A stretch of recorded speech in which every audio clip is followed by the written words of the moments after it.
2 de la tarde en La Habana. Estudiantes de educación media del barrio El Vedado salen de clases y antes de marcharse a sus hogares platican en la plaza. El Papa Francisco pasó por la ciudad. Ninguno dice haber concurrido a las mesas del pontífice, pero no hablaremos sobre esa visita con los chicos. Queremos saber si reciben educación sexual, si usan anticonceptivos y qué opinan del aborto, temas no tocados por el Papa. Nos dan una buena educación sexual. En biología, por ejemplo, nos hablan del periodo de las mujeres, todas las enfermedades sexuales, como el VIH. Mencionan que hay que tener cuidado y las medidas de prevención, pero no es que hay una clase como tal de eso. Es muy bueno estar informados sobre esos temas y aquí en Cuba ya en las escuelas nos informan. Los padres cubanos tienen la mente abierta. Más de la mitad de las cubanas inician su vida sexual entre los 14 y los 17 años. Muchas han tenido más de 2 parejas antes de cumplir 20 años y el preservativo es de uso habitual en las jóvenes. El condón es la mejor medida, porque así evitamos quedar embarazados y las enfermedades de transmisión sexual. Pasa que vienen vencidos, ya me ha pasado, se rompen muy fácilmente, pero no pasa nada, después vas al médico y ya. Deberían hacerlo de mejor calidad. Pero bueno, están al alcance, a $1 en la farmacia. A $1 3, te dan 3 y todo. Te dan 3. Imagínense que nosotros no nos enseñaran el uso del preservativo, ¿cuánta gente no saldría embarazada? Estadísticas gubernamentales indican que entre los años 1968 y 1993 se realizaron en Cuba alrededor de 2.900.000 abortos voluntarios, al tiempo que se registraron 4.800.000 nacidos vivos. Es decir, por cada 100 nacidos vivos se habían efectuado 60 abortos. Las muchachas cubanas dicen estar dispuestas a abortar en determinadas circunstancias. Si quedo embarazada a esta edad, sí me practicaría un aborto, aunque sea un poco riesgoso, pero me lo practicaría. No podemos perder nuestros estudios, esas cosas. ¿Lo ven como una posibilidad? Sí, pero tratamos de evitar eso. Siempre hay que protegerse para que no ocurra embarazo que no deseado.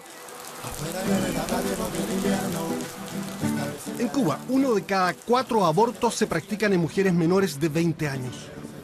En el 2007, de 66.000 abortos inducidos, el 30% fue realizado en adolescentes.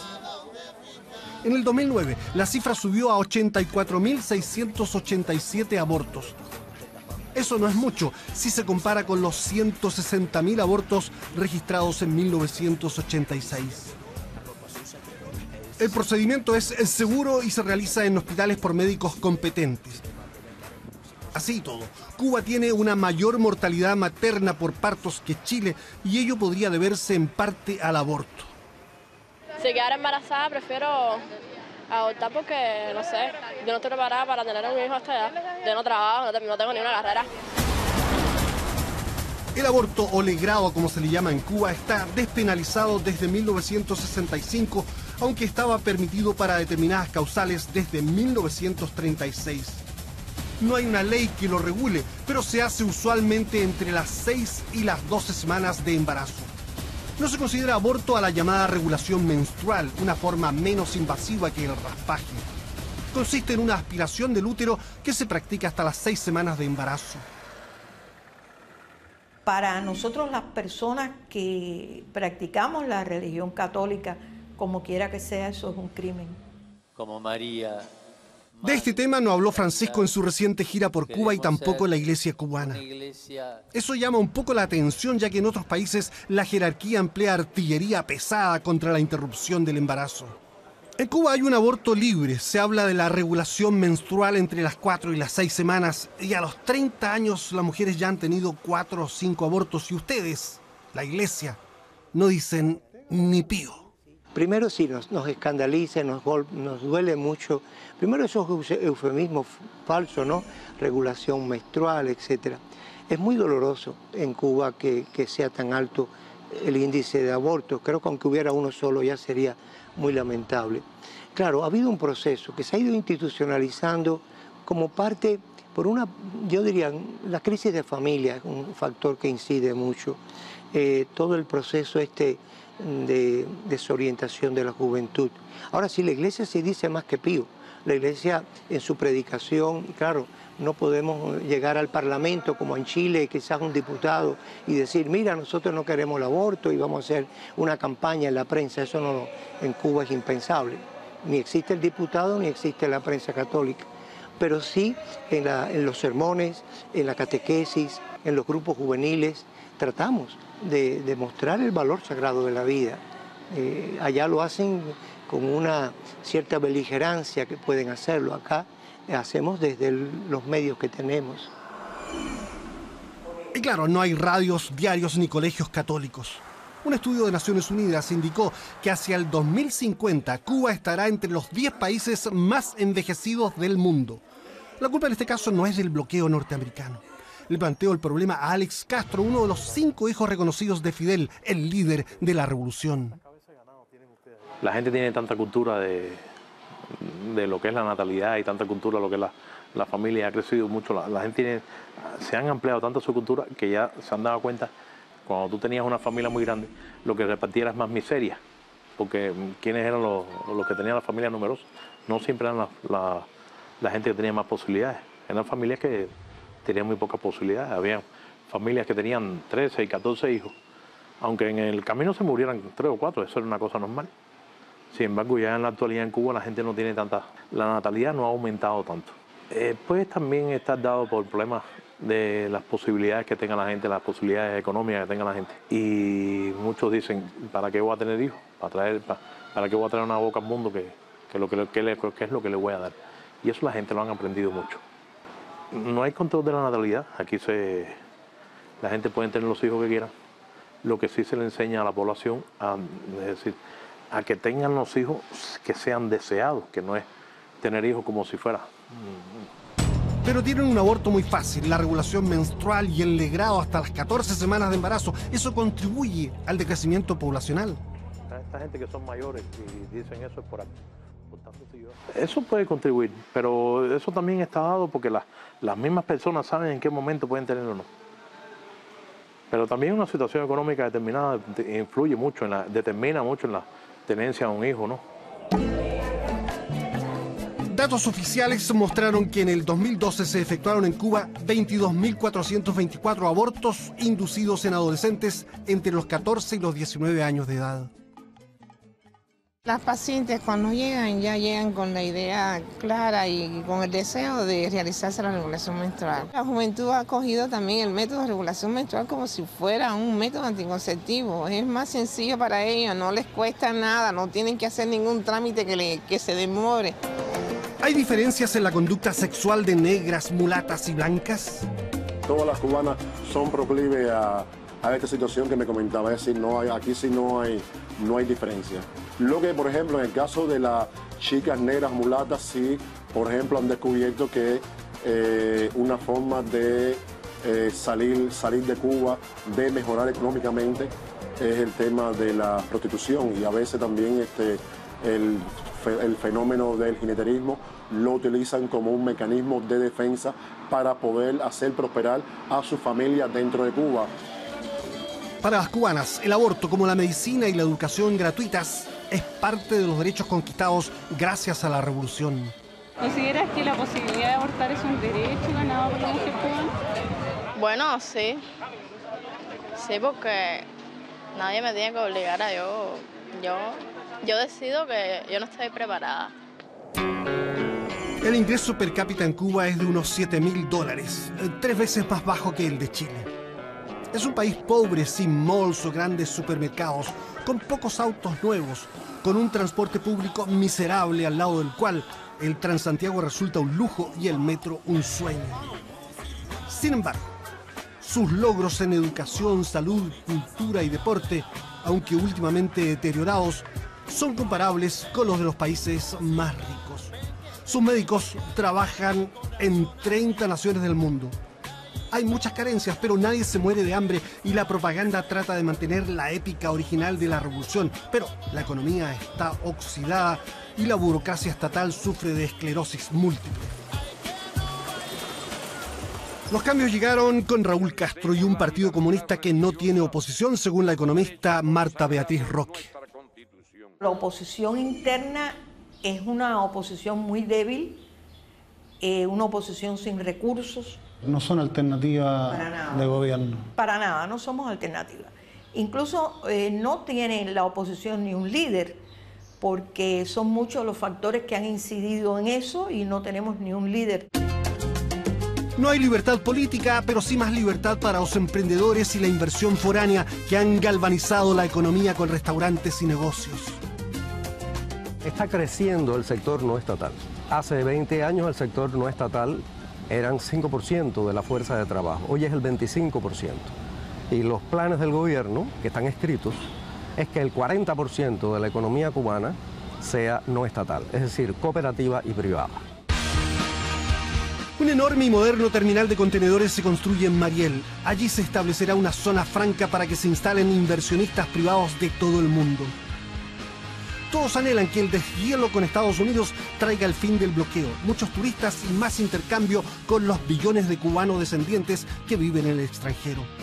Ya no hay restricciones para que los ciudadanos, si tienen la visa y el dinero para los pasajes, puedan viajar al extranjero y regresar sin problemas. ¿Le ha sido muy complicado sacar visa? No, para nada. ¿No? ¿Fácil? Bueno, de momento estoy en la visita ahora para ver que me puedan visar. Obtener la visa estadounidense cuesta $160. Pocos admiten querer mudarse al ex enemigo vecino. Lo cierto es que 3/4 partes de los que viajan fuera de Cuba vuelven al país. Quiero ir y regresar. De visita, ver a la familia y regresar de nuevo. No tengo pasaje, tengo que esperar a ver si me conceden o no la visa. Ya, ¿y usted tiene familiares allá? Sí, tengo mi cuñado, tengo un hijo pequeño. ¿Hijo suyo? Sí. ¿Y cómo se fue el niño? Se fue con su mamá. ¿Se separó usted? ¿Está divorciado? Perdón bueno, que sea tan preguntón, pero soy indiscreto. No, es el hijo que tengo del primer matrimonio. Ah, ya. Y está allá con el resto de la familia de su mamá. El ruso quedó atrás y hoy el idioma inglés es prioridad para los estudiantes y su dominio obligatorio para los universitarios. La rapera Telmari Díaz canta en inglés, español y spanglish. Dice que a Cuba le hacen falta los cambios.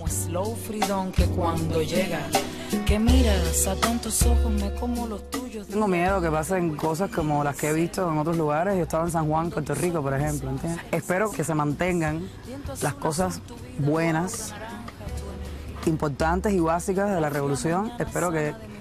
Y no solo que se mantenga, espero que mejoren, ¿entiendes? Como que mejore la educación, que mejore la atención médica, porque sinceramente, independientemente de que es asequible, de que yo también conozco países donde tienen ese mismo concepto, sin embargo funciona mucho mejor.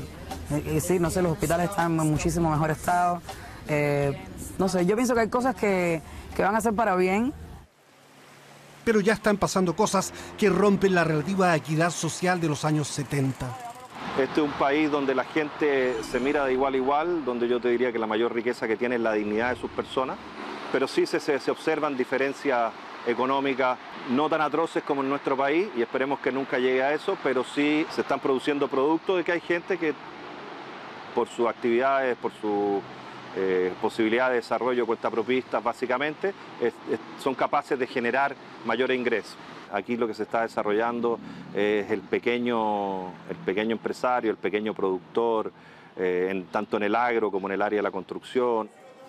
La diferenciación social es marcada en La Habana. Hay barrios más prósperos y seguros que otros. El maletero del Meliá Coiba debe ser millonario, en un barman, toda esa gente, restaurantes privados. Ahora, como te digo, las empresas de construcción, la agricultura, hay gente que trabaja en firmas extranjeras. Yo diría que esa es la pequeña nueva burguesía y se nota, ya se empieza a notar bastante. Autos, casas, viajes. Hay sectores precarios con predominio de negros y mulatos ostensiblemente más pobres.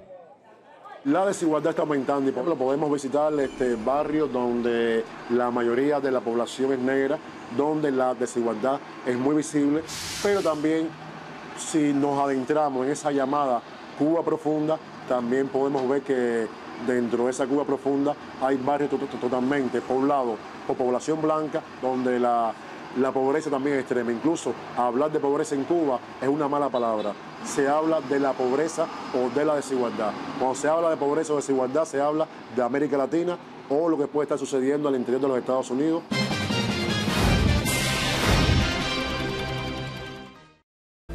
Poco más de 11 millones de personas viven en Cuba. De ellos, unos 4 millones son negros y mulatos. Aunque reconoce que la revolución trajo avances en la condición de los individuos de color, Madrazo declara que persiste el racismo en el gobierno, en la televisión y en el cine cubano, donde los negros siempre son subalternos. Agrega que hasta los matrimonios mixtos son mal mirados. En una familia blanca, uno pueden tener, acoger a un negro como amigo, pero no como parte de su ya institución familiar también. Eso genera muchos problemas. Ahora, sí, a partir, por ejemplo, de los 90, se ven más en Cuba los matrimonios interraciales, donde muchos cubanos tuvieron la oportunidad de visitar los países socialistas y entonces muchos cubanos, particularmente negros y mestizos, se casaron con eslavas. Y ellas generalmente le enseñaron a los cubanos blancos, particularmente, que lo negro también era bello. Vamos con Madrazo al callejón de Hamel, vía estrecha que serpentea en una barriada negra y mestiza, con esculturas extrañas, pinturas y grafitis encaramándose en las paredes y que parecen proclamar orgullosamente la raíz africana de la negritud cubana. En los domingos, Hamel se viste de fiesta para recibir a los visitantes.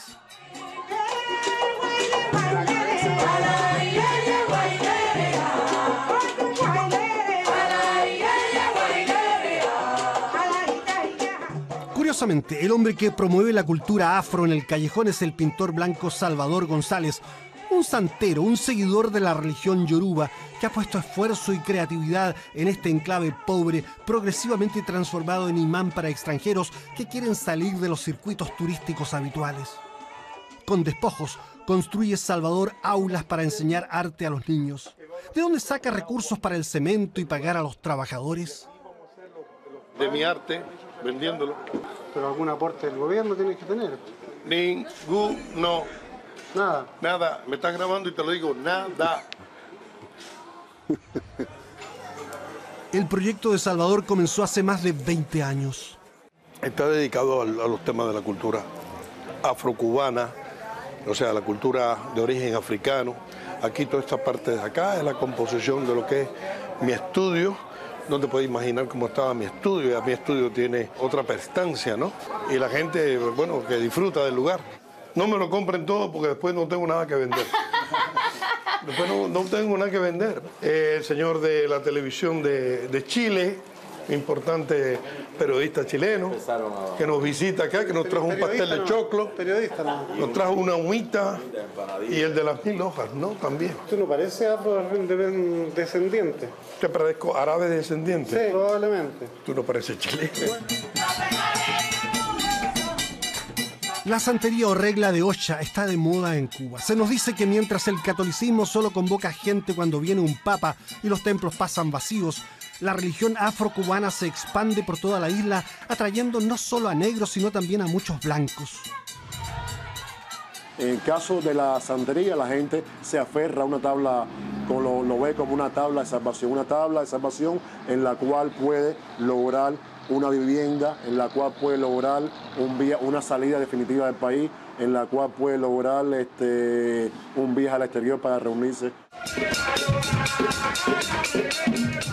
No hay templos en la santería. Los cultos se practican al aire libre, junto al mar o a los ríos y en las casas de los fieles, especialmente de los babalaos, suerte de sacerdotes santeros.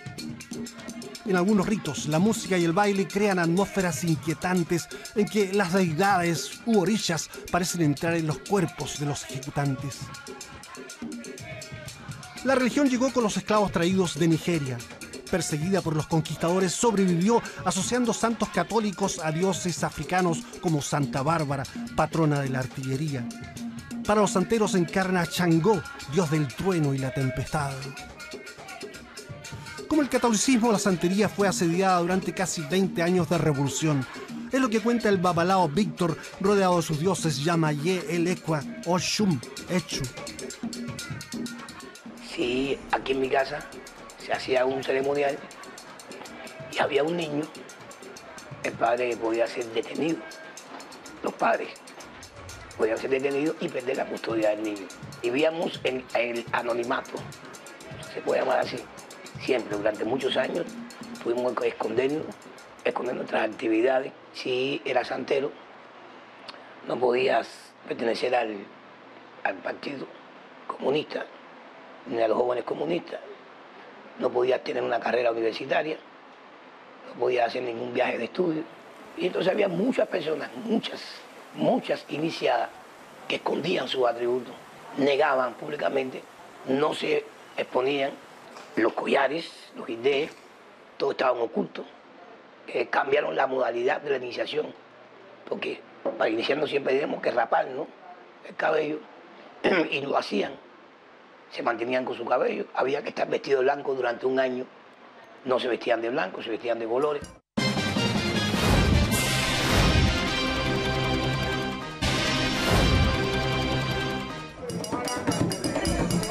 La santería ha vuelto a disfrutar de libertad.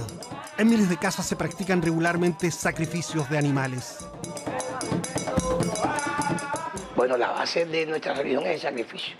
Hay una frase que dice, "Kun los biocha", gracias a la muerte hay un nacimiento de una nueva forma.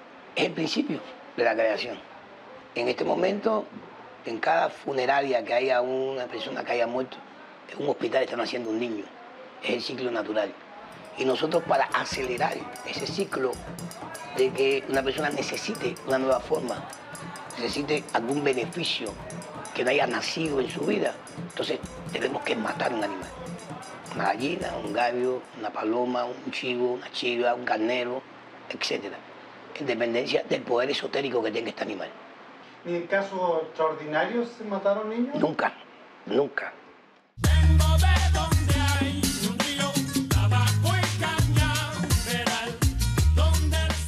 Siguen los cambios en Cuba, hay más libertad económica, pero nunca tanto. El Partido Comunista mantiene el monopolio del poder, pero hay más libertad de expresión y la gente se atreve a decir lo que antes callaba, como que todavía hay resabios de racismo. Los cultos religiosos aplastados otrora ahora florecen. Los cubanos pueden viajar por el mundo si es que tienen dinero. Prolifera la autocrítica y muchos empiezan a pensar que el aborto demasiado libre no es buena cosa para el país. Donde el sol calienta